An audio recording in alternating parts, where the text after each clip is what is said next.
Are card vaults good for the hobby? Collectors, dealers, and investors talk about it next. I hate the vault.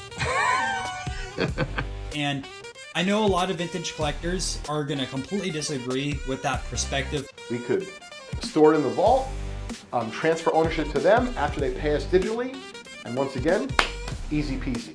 If you want to be really lazy, you don't want to touch eBay, you don't want to set up as a dealer, you don't want to bring a box to a show, you don't want to do a garage sale. All right, this is going to be a fun one. This should be a shorter one today. How do you like the series so far? This is number 3 out of 8 videos. I know not every video topic's going to be everybody's cup of tea. I get that.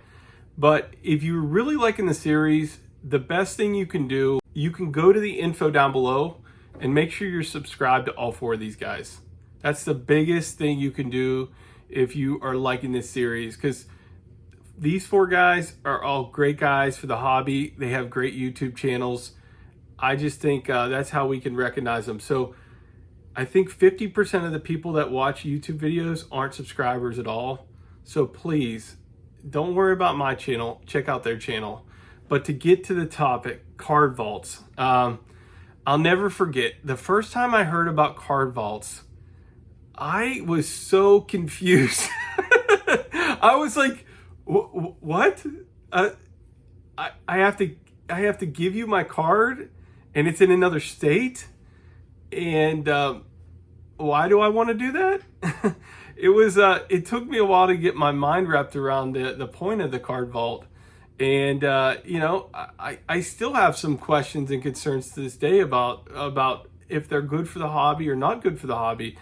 And that's why this panel of 4 guys, you'll see that they all have some different takes on it. So this is definitely a good one to listen to different perspectives on.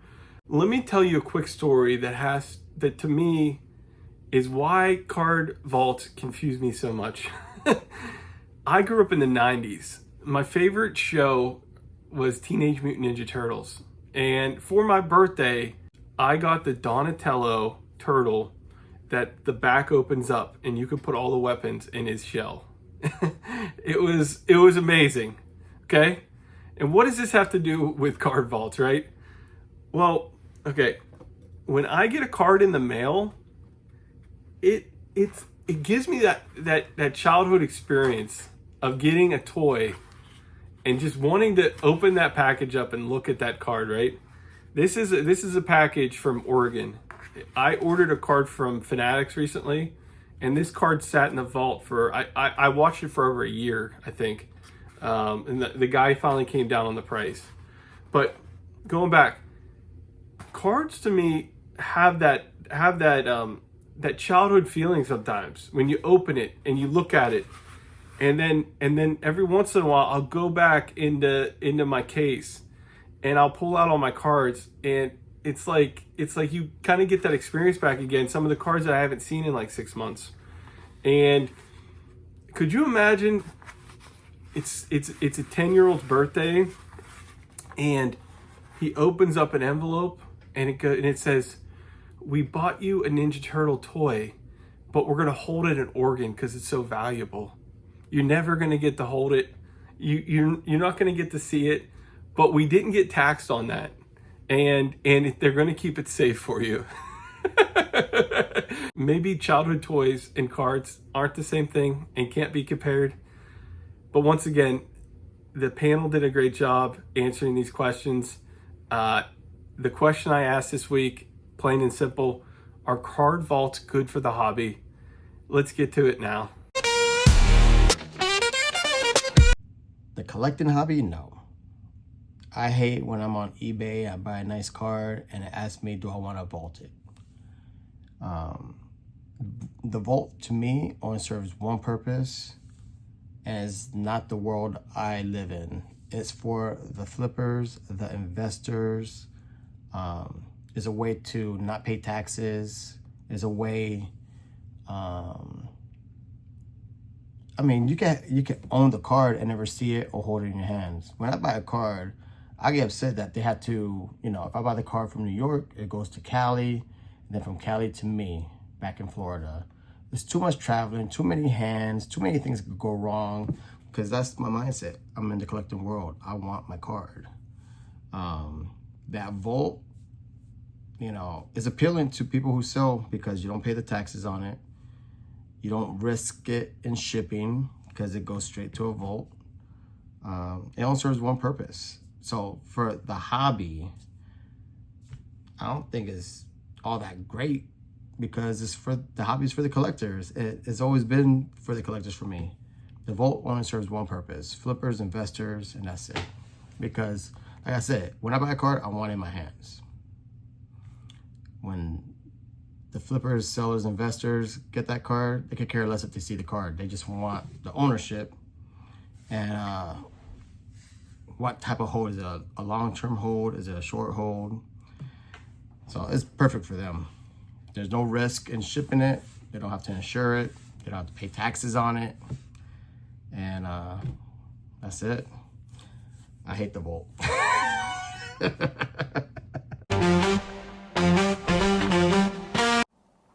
I do believe that card vaults are good for the hobby. To be clear, I do not currently use one. I do plan to utilize one in the future. The reason why I think they're good for the hobby is it gives people an opportunity for a choice. You could keep your entire collection on hand. You can keep some of it on hand, some of it in a vault. You can outsource all of that responsibility and agita to the vault and keep it all there. And I know the technology's come a long way with the vaults, meaning just because it's in the vault doesn't mean you can't see it. You might be able to see digital images of what you have there. I just interviewed Nat Turner, the CEO of PSA and Collectors, the other day on my podcast, Trading Card Therapy. And I know for a fact that Nat uses the vault. And the reason why Nat uses the vault, he just has too much stuff and he's not a dealer. So even though he loves his stuff, it's just not practical to have everything that you have around you at your fingertips. And so if you don't own a business like we do, or if you don't have 6 storage units like we do, then the next best thing, if it's not going to be in your local bank in the safety deposit box, what's nice about the vaults is on top of the external storage and the protection, it's an easy way for you to transact something with someone and transfer ownership of that item. Instead of having the shipping component and that risk, you digitally transfer the ownership to that person and they digitally transfer you the funds. Easy peasy transaction. And so even though it may not be for everyone, I know for myself, as we continue to grow our business, I don't have a handle on every single thing that we have. But yet if it was in the vault would store it, it might even be able to value it, and I would have an easy way to sell it and transfer ownership to someone else. And on things that are expensive, especially, you know, we have people call our Just Collect store and they want to buy a Hank Aaron rookie for $8,000, but they're in Wyoming. And so we're like, no problem, we'll ship it to you. They don't want us to ship it to them. Well, if they use the vault and we use the vault, we could store it in the vault, transfer ownership to them after they pay us digitally, and once again, easy peasy. So I think card vaults are excellent for the hobby, but I still think that they're being rolled out and not everyone is buying into using them at the same rate and at the same time. But I think if we look in 5, 10, 15 years from now, they're going to become more popular.